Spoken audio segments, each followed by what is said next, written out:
He stands as a symbol of the struggle that faced Native Americans across the continent. Forced to decide between the interests of his tribe and the rising flood of white settlers, he left his mark on Illinois as a man of peace.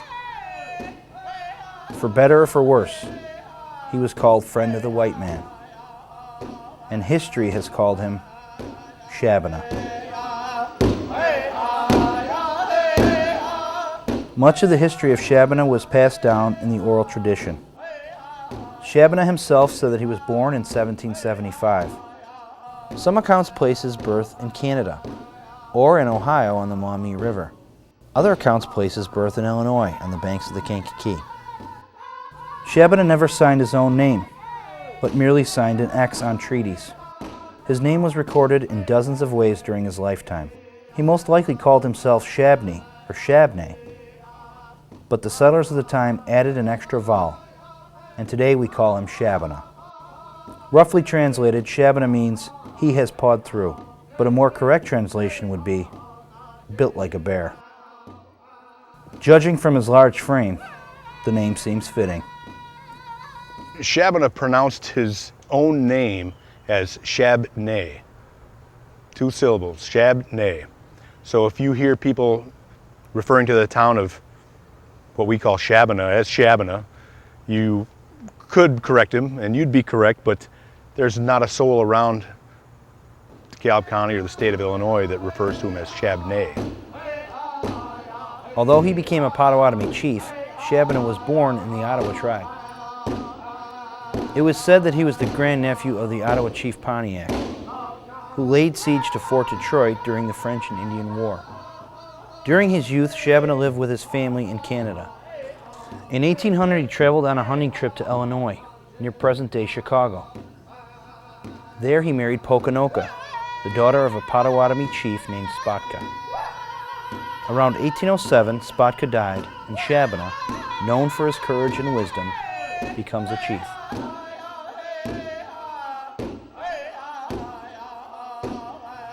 Tecumseh was a Shawnee chief, trying to persuade many of the tribes to join forces and defeat the Americans.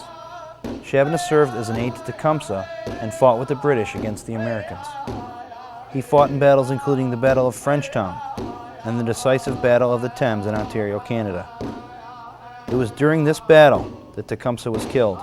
He fought alongside Tecumseh and realized that toward the end of that war that there was no way the Native Americans or Indians were going to be able to stand up to this wave of this population growth that they were seeing. He knew that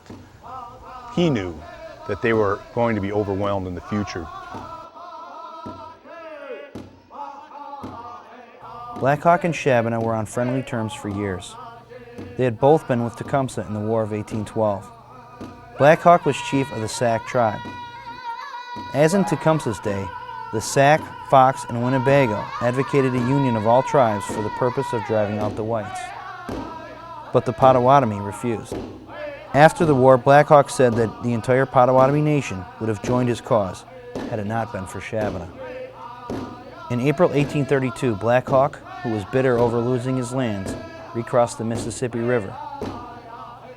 He entered Illinois with the British band, and panic and terror spread through the frontier. Shabbona correctly assumed a massacre of settlers would follow. On May 16th, Shabbona left Dixon's Ferry with his son and nephew and set out to warn settlers.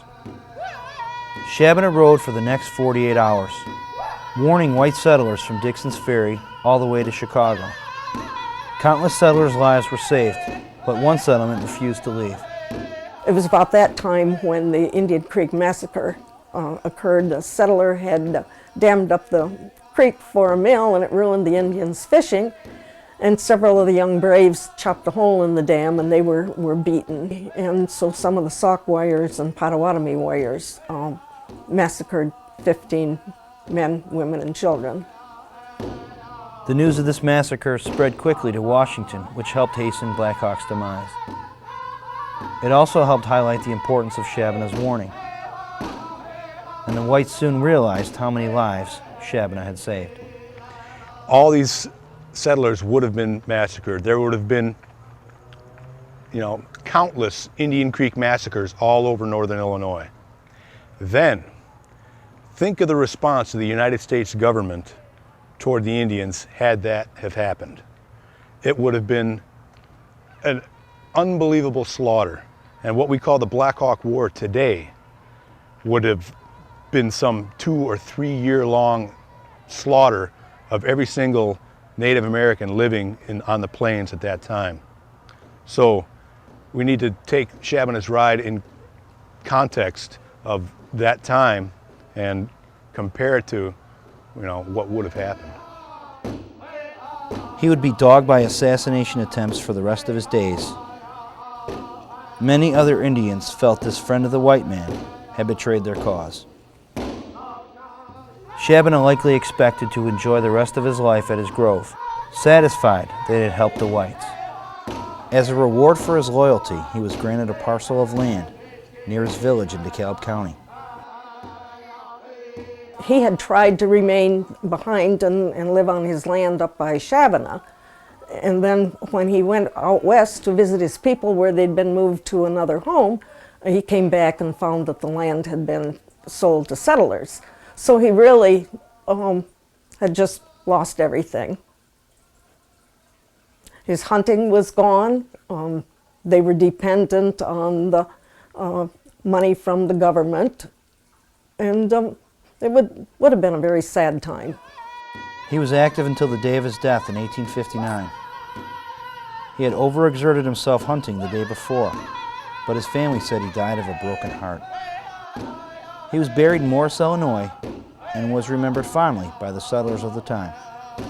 Shabbona the man is perhaps a blank slate onto which we can write the Indian history of Illinois.